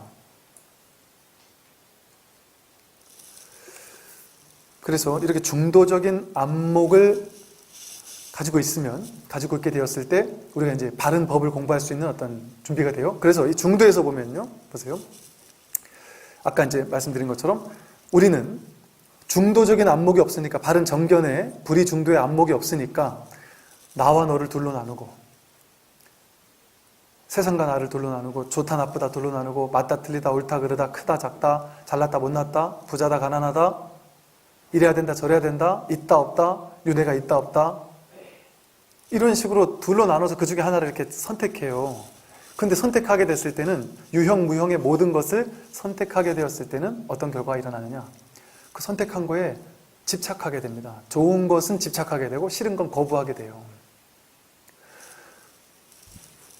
그래서 제가 아까 이제 그 얘기다 말하는데, 좋은 거에 집착하게 되면 수, 애, 취, 유가 만들어져요. 예를 들어 아까 저 주지스님께서 주신 차가 제가 아마 태어나 처음 먹어보는 그 홍차더라고요. 그런 맛의 홍차를 처음 먹어봤어요. 근데 그 홍차가 이제 너무 맛이 좋았어요. 근데 좋았을 뿐이죠. 근데 만약에 누군가가, 제가 아는 이제 도반 스님들 중에도 그런 분이 계시는데, 보이차 매니아 분들이 꽤 있잖아요, 세상에는. 스님들이 돈도 없으신데 이 보이차 매니아 분들 중엔요, 그분 말에 이런 분도 계셨어요. 여태까지 내가 보이차 사 먹은 돈만 따지면 잘하면 억대까지 갈 거다, 이런 식의 얘기를 하시는 분도 들었어요. 그리고 제가 저 인사동에 갔을 때 찻집에 들어갔다가 나오다가 약간 이제 노부부 두 분이 손을 잡고 이렇게, 거기 또 계신가 보죠. 예, 종이 가방을 들고, 가벼운 종이 가방 하나를 이렇게 들고 이렇게 나가신 노부부가 이렇게 나가시더라고요. 근데 그 주인분이 이제 저한테 그 얘기했어요. 스님, 저분들 저 종이 가방 보이시죠? 그래서 네, 그랬더니 저 얼마짜리인 줄 아세요? 그래서 몰라요. 그랬더니 저 2,500만 원짜리입니다. 그래서 뭔데요? 무슨 비싼 무슨 가방 같은 건가요? 그랬더니 보이차가 거기 2,500만 원짜리 보이차 사가지고 가시는 중이라고. 그 보이차가 그렇게 비싸요? 그랬더니 그때가 그랬으니까 벌써 지금 같으면 2,500을 줘도 그걸 못 사겠죠, 아마. 그런데도 그거를 사서 드시는 매니아분들이 많다는 거죠. 나쁘다는 얘기 아니에요. 나쁘고 좋은 건 없어요. 어차피 세상에는 나쁜 거 없습니다. 좋은 것도 없습니다. 자기가 그 의미를 부여할 뿐이에요. 어떤 사람은 보이차의 의미를 부여해요. 왜? 저 같으면 보이차 그 매니아인 분들이 오셨어요. 그러니까 제가 제 딴에는 저한테 그래도 있는 것 중에, 신도님들이 저는 이제 갖다 준 것만 먹어요. 제가 사본 적이 없어요. 갖다 준 것만 먹어도 이게 계속 있으니까. 근데 신도님들이 갖다 준 것 중에 제가 모르니까 어떤 보살님이 이거는 어쩌고 저쩌고 한참 설명하면서 이게 좋은 거라고 얘기하신 기억이 나서 그거를 꺼내서 드렸더니 쓰레기통에 버려라 이렇게 얘기하실 정도로 이게 보이차 매니아 분들은 한번 딱 마셔보면 바로 그걸 아시는 거죠. 그래서 그분들은 요만큼 보이차를 얻어도 엄청 귀하게 느끼시죠. 근데 그거는 잘못되고 이런 게 아니에요. 왜? 보세요. 제가 이 차를 마셨어요. 근데 저는 이 차의 의미 부여를 별로 안 해요. 그러니까 보이차를 먹어도 좋고, 녹차를 먹어도 좋고, 그냥 맹물을 먹어도 좋고, 어떤 걸 먹어도 상관이 없어요. 그런데 만약에 어떤 사람이 이 보이차를 먹었더니 너무 좋다. 그런데다가 이 보이차에 대해서 보이차 공부를 한 10년 이상 하신 분들 제가 많이 봤거든요. 한 10년 이상 공부하신 분들은 이 보이차에 대해서 얘기를 하시는 걸 들어보니까 거의 산삼뿌리 이상으로 좋다고 얘기를 하시더라고요. 또 어떤 분들은 이 보이차를 마시면 이게 기운이 이렇게 수행 깊이 했을 때 삼매를 얻은 거 이상의 이런 걸 느낀다고 아주 예민하게 또 그래 느끼시는 분도 계신가 봐요. 그러니까 저는 그런 건 모르겠고, 저에게는 그 보이차가 사실은 저는 잘 모르니까 별 의미가 없죠. 그러니까 그냥 주는 거 먹고, 또 저한테는 오히려 더 깊은 의미가 뭐냐면, 오히려 이게 좋은 차 나쁜 차 상관없이 이분이 되게 정성 들여서 주신 거면 몸에 좀 안 좋은 것도 그냥 그 정성으로 먹는다 할까? 이제 이런다면, 예를 들어 제가 어느 날 문득 보이차 공부를 했어요. 그랬는데 이 보이차가 너무 좋다라고 제 마음속에 이제 인식을 했어요. 그러면 제가 제 인생에 보이차라는 게 중요도가 없었는데 갑자기 제 인생에 보이차라는 중요도가 생겼어요. 이게 바로 12행기에서 말하는 생입니다. 태어남이에요. 제 인생에 보이차라는 건 없었어요. 있어도 그만 없어도 그만인 거예요. 이걸 누가 줘도 그만 안 줘도 그만인 거예요. 그런데 내가 보이차라는 거에 의미를 부여하는 순간, 아까 그분들처럼 2천만 원짜리 사가지고 사면서 너무 행복해하는 분들처럼 그렇게 의미부여가 된 사람에게는 이게 이제 좋은 느낌이 일어났고 거기서 애착이 일어났고 집착이 일어나서 행유라는 게 일어나가지고 업유라는 게 일어나서 이걸 내 그 비싼 돈 주고도 사는 그런 업을 만들어내서 이걸 이제 나에게 내 인생에 딱 탄생하게 만들어버리는 거예요. 내가 한 편 사와가지고 기쁜 거죠. 그 한 편을 사와가지고 몰래 숨겨놓고 이제 보이차 좋은 거는 대중하고 같이 안 먹습니다. 맛을 아는 사람하고만 먹지. 근데 이게 숨겨놓고 먹는데 어느 날 갑자기 내가 어디 출장을 갔다 왔는데 이거 3천만 원 주고 산 보이차인데 예를 들어 산 보이차인데 막 그냥 어디 버스 한 대가 막 우리 절에 왔는데 어떤 밑에 작은 스님이 못 모르고 어디 쿡 쳐박아 놓은 거길래 이 스님이 막 숨겨놓은 건데 쿡 쳐박아 놓은 거길래 그걸 꺼내가지고 막 반뚝 잘라가지고 그냥 막 한 대여섯 번 우리고 그냥 버리고 그래가지고 막 한 2, 3일 먹었다. 해외여행 갔다가 왔더니 이게 막 다 날아가 버렸다. 그럼 그 스님은 막 엄청 충격을 받겠죠, 그죠? 막 난리가 나겠죠. 그게 바로 노병사입니다. 즉 나에게 의미부여가 되어가지고 중요하다라고 생겨난 무언가가 있으면 그 생겨난 것은 반드시 늙고 병들고 죽는 아니면 생주이멸하는 머물렀다가 변화했다가 사라져가는 과정을 겪습니다.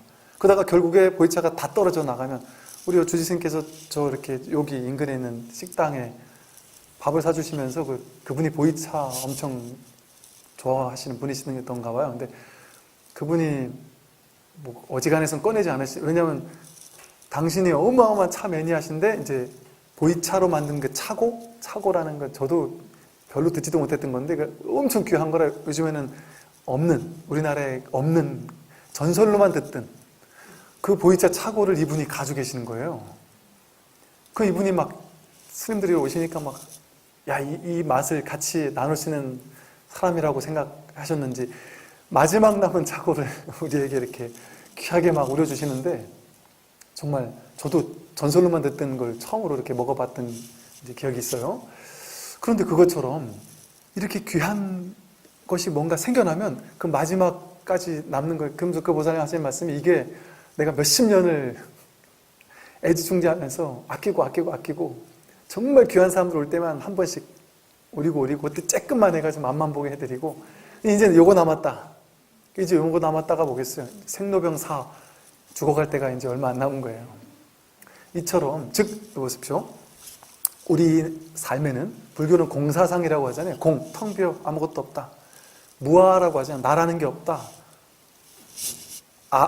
인무와 법무와 이래서 나도 무하고 이 세상 만물이 전부 다 무하다. 실체는 아무것도 없다. 비실체성이다. 이렇게 얘기를 해요. 재행무상이고 재법무하다. 이렇게 얘기를 한단 말이에요. 텅 비어 아무것도 없습니다. 그런데 우리가 갑자기 어떤 거에 꽂히기 시작해요. 좋은 느낌을 받고 이게 내 인생에 중요한 게 돼버립니다. 그러면 이걸 내가 애욕, 취착, 집착하기 시작해요. 그럼 이것은 내 인생에 중요해져요. 그럼 우리가 어떤 사람이 보기에 보이차를 그렇게까지 막 몇천만 원씩 투자하는 사람을 보면 보이차인데 진짜 차값이 나가는 거죠. 이걸 보면 이해가 안 되는데 그분은 그게 그만한 가치를 한다고 느끼는 거예요. 이걸 보고 욕할 필요가 없는 이유는 뭐겠어요? 우리도 똑같아요. 그래서 그분은 보이차에 집착하는 거고 나는 뭐 아파트에 집착하든 무슨 옷에 집착하든 백에 집착하든 뭐 여행에 집착하든 사람에 집착하든 뭐 이성에 집착하든 돈에 집착하든 뭐 폐물 반지 목걸이에 집착하든 아니면 자식 성적에 집착하든 남편이 나한테 잘해주는 거에 집착하든 자식들이 자주 집에 찾아와서 나랑 재밌게 같이 이렇게 놀아주고 하는 거에 집착하든 무언가가 집착할 필요가 사실은 본래 없는데 아무 일이 없는데 내가 의식으로 12연기에서 생노사를 만들어내는 거예요. 이 세상을 탄생시켜버린 겁니다. 여러분 인생에는 본래 아무 일이 없어요. 무가치, 그러니까 무가치라는 게 분별할 수 없는 무분별지로 봤을 때 세상은 분별되지 않습니다. 그냥 이럴 뿐이에요. 좋은 거 없습니다. 나쁜 거 따로 없습니다. 삶은 그냥 이러할 뿐이에요. 삶은 그냥 이러할 뿐입니다. 여러분이 보기에는 제가 어쨌든 스님이고 뭐 좋아 보일 거 아니겠어요? 저는 저 스님이니까 여러분이 보기엔 좋아 보이지. 예를 들어 제가 여러분 아들이라 생각해 보세요. 여러분 아들이 출가한다고 생각해 보세요. 독자밖에 없는데 내가 막 그 비싼 돈 들여서 힘들게 막 학교까지 보내고 너 성공해야 된다고 막 가르쳤는데 갑자기 얘가 막 대학원까지 막 석박사까지 따놓고 유학까지 갔다 와놓고 해민 스님처럼 갑자기 출가를 해보세요. 미국으로 유학 갔는데 그 비싼 돈 들여서 석박사를 시켰는데 출가를 해보세요. 그 부모님들이 좋아하는 분도 계시긴 계시겠죠, 그죠? 왜? 내 의식에서 야, 내 아들이 출가하면 그것처럼 좋은 것이 어디 있을까? 라는 마음을 가진 보살님들도 많으세요. 그런 분들에게는 자식 출가시키는 게 최고의 어떤 가치라고 느껴요. 근데 그렇지 않는 사람에게는 출가하면 큰일 난다고 느끼는 거죠. 그러니까 보세요. 스님은 좋은 것도 아니고 나쁜 것도 아니고 아무런 가치가 없어요. 그냥 있는 그대로예요. 타종교인들이 저를 보면 사탄, 마귀 집단에 잘못 쇠뇌가 되어가지고 잘못 끌려 들어가서 그 사탄의 가르침에 쇠뇌가 되어 있는 참 처량하고 불쌍한 사람, 죽으면 제일 먼저 지옥불에 떨어질 사람이라고 생각할 수도 있어요. 실제 제 고등학교 친구가 워낙 독실한 친구였는데 저를 그 종교로 끌어들이려고 막 그 친구는 그때 당시 저한테 뭐라 했냐면 자기는 너 같은 내가 좋아하는 너 같은 친구를, 너같이 착하고 정말 좋은 친구를 내가 사탄의 굴에 빠져가지고 나중에 지옥 가는 걸 난 죽어도 볼 수 없다. 난 내 인생을 바쳐서 너를 구제할 거다. 이렇게까지 얘기했어요. 그 교회 오라고 막 난리였죠. 교회 무슨 학생 회장이었거든요. 근데 제가 그 다음 해에 불교계 회장을 하면서 불교연합 회장도 하고 그러면서 불교학과를 가는 걸 보고 얘는 막 절망을 금치 못했습니다. 그래서 너무 가슴 아파했는데 전 너무 따뜻했어요. 그 친구한테. 너무 고맙더라고요. 어쨌든 야, 나를 이렇게까지 생각해주는, 야, 정말 너무너무 고맙다. 그러나 나는 내 길을 간다. 그러나 나는 너를 막 불교로 안 오면 절대 안 되라는 생각은 안 한다. 너는 그래도 착하게 이렇게 선하게 하나님을 믿으니까 너는 반드시 극락 간다. 너는 반드시 천상세계를 갈 거다. 우리 언젠가 좋은 데서 만나자. 뭐 이런 얘기를 하면서 헤어졌던 기억이 있어요. 그런데 그와 같이 보세요. 이 세상 모든 것은 분별이 안 됩니다. 지금 여러분 인생은 잘 산 것도 아니고 못 산 것도 아닙니다.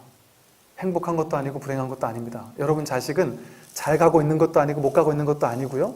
내 남편은 왜 하필 이 남편 만나서 이것도 아니고요. 남의 남편은 좋아 보이잖아요, 왠지. 저 사람은 좋아 보이는데 그것도 내 생각입니다. 이 세상 모든 것들을 자기식대로 판단해 놓고 머리를 가지고 분별을 가지고 판단해 놓고 그게 내 세상이라고 딱 생각한 뒤에 자기가 만든 자기 세상이라는 틀에 갇혀서 그 속에 사는 거예요.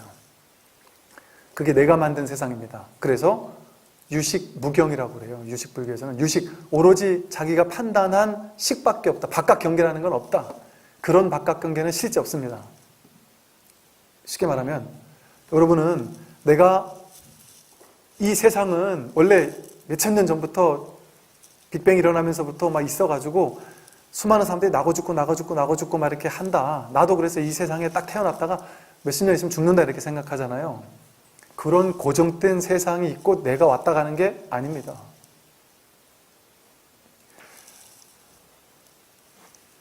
진정한 나라는 대승불교에서 말하는 본래 면목, 자성, 본성이라고 하는 열애장이라고 하는 본래 참나, 진정한 나라고 하는 상나가정이라고 부르는 이 열반의 성품, 그 진정한 나, 그게 본성이에요. 그 나라는, 진정한 나라는 이 법신부처님이라는 온 우주밖에 전체가 둘이 아닌 하나인 이 본성이 난데 그 진정한 나, 진정한 나라는 바탕 위에서 사람도 왔다 가고 지구도 왔다 가고 별도 왔다 가고 은하계도 왔다 가고 이 우주 전체가 왔다 가는 거예요. 이 우주 속에 내가 왔다 가는 게 아니고 진정한 나라는 하나의 바탕, 하나의 바다 위에 이 우주라는 물결이 치고 있는 것뿐이에요. 성공도 왔다 가고 실패도 왔다 가고 돈도 왔다 가고 사람도 왔다 가고 나고 죽음도 왔다 가고 좋은 일 나쁜 일 모든 게 왔다 갈 뿐이에요. 내가 내 삶을 그렇게 조작해서 만들어냈을 뿐이다. 조작하기 이전에는 무엇이 있습니까? 조작하기 이전에는 이 보이차가 여기 있는데, 이건 보이차 아니지만 보이차가 있는데 이걸 여기 해석하고 분별하지 않으면 이거를 먹든 말든 이게 좋은 성분이 있든 좋은 성분이 없든 상관없이 그냥 먹고 말잖아요. 불고불락수로 그냥 나에게 버려지는 인연일 수도 있어요. 근데 어떤 사람은 이게 막 어마어마한 가치를 지니잖아요. 그건 누가 만든 가치예요? 자기가 만든 가치예요. 중요한 사실은 또 웃긴 거는요, 내가 이게 귀한 거야 라고 가치를 부여하면요, 내 믿음 때문에, 이게 일치의심주의예요. 내 믿음 때문에 믿는 바대로 세상이 펼쳐집니다. 내가 이걸 먹으면 나을 거야 라고 굳게 믿으면 이걸 먹고 날 확률이 높아집니다. 부처님 전에 탁 떠놓고 올려놓고 기도하고 나서 이걸 먹으면 내가 날 거야, 날 수 있습니다. 선앙당에다가 떠놓고 막 기도하면 날 수 있어요. 그러니까 교회에 가서도, 교회에서도 성당에서도 절에서도 어느 종교에서도 심지어 무속신앙에서도 낫는 사람이 생겨요. 자기 믿음이 낫게 하는 거예요. 자기 믿음이. 내가 그 신을 혹은 그 성직자를 얼마나 믿느냐에 따라서 자기 믿음이 그걸 통해서 낫게 만들어요. 그러니까 그런 세상이, 험하게 창조된 세상이 무너지지 않는 이유가 거기 있어요. 그러니까 보이차에 귀하다고 생각하고 이게 보약이라고 생각하면 실제 이 몇천만 원짜리 보이차를 먹고 나는 고혈압 났어, 이렇게 얘기를 해요. 어떤 분은 엄청난 그 몸에 병이 있어서 너무 힘들으셨는데 그분은 정말 종교처럼 그 방식이 나를 살렸다, 이렇게 믿으시더라고요. 뭐냐고 그랬더니 나는 다 죽어갈 몸이었는데 그 방식이 나를 살렸다. 뭡니까? 그랬더니 너무 간단해요. 그분은 진짜로 믿으시더라고요. 뭐냐 그랬더니 흰쌀밥. 아무것도 안 먹고 반찬도 안 먹고 아무것도 안 먹고 흰쌀밥만 드셨더니 낫대요. 그래서 야, 이분을 내가 이걸 참 아니라고 말도 못하게 본인이 너무 믿으시니까 너무 막 강조서 힘줘서 얘기하니까 그런 거 많잖아요. 뭐 어떤 분은 뭐 밥 따로 물 따로 이래서 밥 먹을 때 물 한 모금도 안 먹어요. 이거 먹으면 큰일 나는 줄 알아요. 그러다가 또 한 10년 있다가 그거 아닌 것 같다, 그러기도 하고. 이 세상 모든 것이 이렇게 자기가 믿는 대로 이루어집니다. 그러니까 마음의 힘이 그렇게 큰 거예요. 마음의 힘이 광대무변해서 내가 믿으면 믿는 대로 이루어지니까, 그러니까 불교에 미친 사람도 있고 기독교 미친 사람도 있고 천주교에 미친 사람도 있고 심지어 쉽게 말해 모든 사상 철학마다 다 그걸 추종하는 세력들이 있어요. 있어요 정도가 아니라 사이비 외도는 더 많은 사람이 추종합니다. 삿된 곳일수록 더 많은 사람이 추종해요. 믿게 만들어요. 뭐 땡천지 보세요. 그냥 믿잖아요. 믿게 만들어버리면 믿고, 그렇게 믿고 나면 그 사람들에는 그 가피가 내려져요. 실제 내가 그렇게 굳게 믿었기 때문에. 그거는 자기가 만든 겁니다. 자기가 만든 거. 그래서 이처럼 보십시오. 중도의 안목으로 보면 세상은 본래 무일물, 한 물건도 없습니다. 귀중한 거 이런 거 없어요. 좋은 거 나쁜 거 따로 없습니다. 무엇만 있습니까? 그냥 이대로밖에 없습니다. 이대로. 지금 이러한 내가 있을 뿐이에요. 이것이 있을 뿐입니다. 이러한 분별할 수 없는 있는 그대로의 진실, 이것만 있을 뿐입니다. 있는 그대로의 진실을 있는 그대로 보는 것, 그게 정견이에요. 바르게 보면, 세상을 바르게 보면 그냥 있는 그대로일 뿐입니다. 그렇게 보았을 때 세상은 나에게 아무런 피해를 주지 않습니다. 나를 더 이상 괴롭히지 않습니다. 내가 세상과 싸울 필요가 없습니다. 내 생각을 가지고 내 인생은 이렇게 돼야 돼 하고 집착하면 그렇게 안 됐을 때 괴로워요. 근데 난 이렇게 돼야 되라는 생각이 없어요. 세상은 있는 이대로 있는 이대로야. 그래서 있는 이대로에게 내맡기고 편하게 살면 어떻게 벌어져도 괜찮아요. 어떻게 살아도 괜찮아요. 삶을 그대로 통째로 받아들이게 되는 겁니다. 허용하게 된단 말이죠. 자연스럽게 살아요. 그래서 선사 스님들이 쓰는 많은 어록에 보면 항상 하는 얘기들이 무사인, 할 일 없는 한가한 도인이다. 그냥 삶을 그냥 한가하게 살 뿐이다. 그러나 아무것도 하지 않고 사는 건 아니다. 인연 따라 그냥 무엇이든 하고 산다. 인연 따라 주어진 삶을 살되 내가 유의 조작해서 살지 않는다. 그 사람들이 안 믿더라고요. 저도 당장 이를테면 이제 우리 연말 되면 제가 이제 여기 주지 소임이 끝나는데 주지 소임이 끝나면 어디로 갈지 몰라요, 저도. 왜냐하면 아직 확정된 건 아무것도 없으니까. 확정된 건 아무것도 없으니까. 그리고 또 저는 반드시 이래야 된다? 이런 거 없습니다. 그냥 크게 발심으로는 내가 어떻게든 이 법을 펴고 법을 전할 수 있는 일을 했으면 좋겠다라는, 부처님 공부를 했으면 좋겠다라는 그 정도의 발심은 있지만 구체적으로 어느 지역이래야만 돼, 얼마나 절이래야 돼, 어디 가서 어떤 절을 얼마나 하게 만들 거야, 아니 이런 방식이래야 돼, 저런 방식이래야 돼, 이런 틀이 없습니다. 그러니까 그냥 인연 따라 주어진 곳으로 그냥 갈 뿐이에요. 그것이 무엇이 되었든. 그러니까 저도 몰라요. 그래서 이 말씀 드리는 이유는 자꾸 물어보시니까 이게 때가 돼서 자꾸 물어보니까 제가 먼저 말씀드리는데 저도 몰라요. 그냥 인연 따라 사는 것이고 내맡기는 것이고, 그러다 보니까 사실은 되게 편해요. 정말 편합니다. 왜냐하면 그냥 주어진 인연 따라 흘러가면 되니까. 먼저 온 인연 따라 그냥 흘러가면 되니까.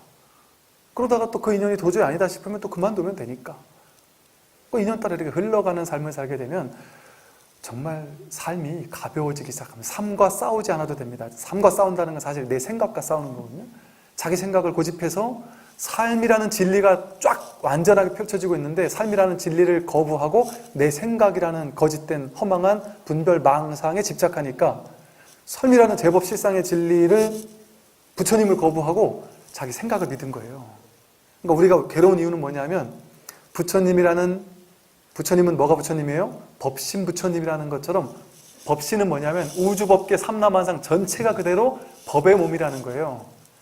삶 그대로가 부처님 몸이라는 겁니다. 그러니까 총목볼이 눈으로 보이면 보이는 것이 그대로 깨달음이다.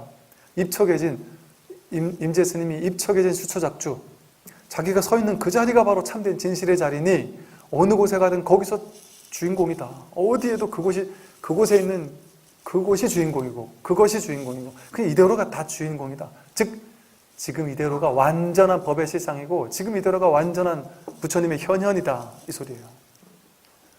그러니 부처로 살아야지. 자기 생각, 자기 망상, 자기 분별, 중생심으로 살면 계속 싸워야 돼요. 부처와 싸워야 돼요. 이대로라는 삶이라는 부처님과 내 생각이 싸워야 돼요. 내 생각이 이기겠습니까? 부처님이 이기겠습니까? 부처님이 이겨요. 내 생각은 죽기 싫어요. 병들기 싫어요. 늙기 싫어요. 근데 진리는 늙고 병들고 죽어요. 그럼 어떻게 해야 돼요? 부처를 따라야 됩니다. 어떻게? 당연히 늙어야죠. 당연히 병들어야죠. 당연히 죽어야죠. 그냥 허용하기 시작해요. 허용합니다. 늙고 병들고 죽는 것을 허용합니다. 그런데 사실은 또 이 법에 대한 안목이 조금 더 확보가 된다면, 난 죽기 싫은데 부처님 말씀이 그래도 이게 진리라고 하니까 억지로 받아들여 봐야지, 이렇게 되는 것이 아니고 이 몸이 나라는 생각이 있으니까 죽기 싫은 거예요. 그런데 이 법의 안목이 열리면 이 몸이 내가 진실로 이 몸이 내가 아니구나, 이 몸이 내가 진짜 아니라는 사실을 알려주는 교리가 연기법이고 삼법인이고 사성제고 12연기고 오은 18개이고 8정도예요. 이 초기불교 교리가 이 몸이 내가 아니다, 진짜 나는 이 몸이 아니다, 느낌, 생각, 감정도 내가 아니다, 진정한 나는 그것이 아니다라는 얘기예요. 반야심경으로 말하면 오은 개공이고. 그러니까 이제 결론적으로요, 이대로가 진리잖아요. 내 취사간택심은 허망한 망상이잖아요. 근데 우리는 지금까지 취사간택심 위주로 살았죠. 내 인생을 내가 선택한 대로 살려고 막 고집했잖아요. 그러니까 괴로웠고, 이대로 해야 되는데 안 되니까 괴롭고, 저렇게 돼야 되는데 안 되니까 괴롭고, 너희들은 나한테 잘해야 돼 하는데 못하니까 괴롭고. 왜 잘해야 돼요? 못할 수도 있고, 잘할 수도 있고, 인생은 이래야 될 수도 있고 저래야 될 수도 있는 거죠. 그래서 내 생각을 포기하면, 그런다고 해서 아무 생각도 안 하는 건 아닙니다. 무엇이든 내 생각대로 다 해요. 그런데 그걸 과도하게 집착하지만 하면 됩니다. 최선을 다해서 내가 하고 싶은 거 다 해도 좋습니다. 그게 하되 하는 법 없이 한다는 거예요. 금강경에서 말하는 응무소주 이생기심, 집착하는 법 없이 마음을 내라. 무엇이든 마음 내서 최선을 다해서 사십시오. 열심히 돈도 벌고 성공도 하고 무엇이든 다 해도 좋습니다. 자식 좋은 데 보내기 위해서 노력하고 재테크해서 뭐 아파트 뻥튀기 하려면 하시고 다 하셔도 좋습니다. 그거 하지 말라는 거 아니에요. 부처님도 장자들에게는 부자 되는 방법을 설하셨고요. 임금에게는 나라를 잘 경영하는 방법을 설하셨어요. 뭐 엊그제 아는 신도님이 그러대요. 부산에 핫한 아파트를 옛날에 사놨는데 그게 지금 몇 배가 뛰었다 뭐 이런 얘기를 하시대요. 잘하셨다. 그거를 불교에서는 무소유라고 하는 게 그런 것도 하지 말라는 건 아닙니다. 과해서는 안 된다는 거죠. 과해서는 안 된다. 근데 하고 싶은 거 있으면 그냥 남들 피해주지 않는 선에서는 무엇이든 마음 나는 거 해도 좋습니다. 그런데 그 생각이 절대라는 생각을 믿지 말고, 이거 아니면 절대 안 된다는 생각을 믿지 말고, 그걸 실체화시키지 말고 거기 과도하게 집착하지 말라는 겁니다.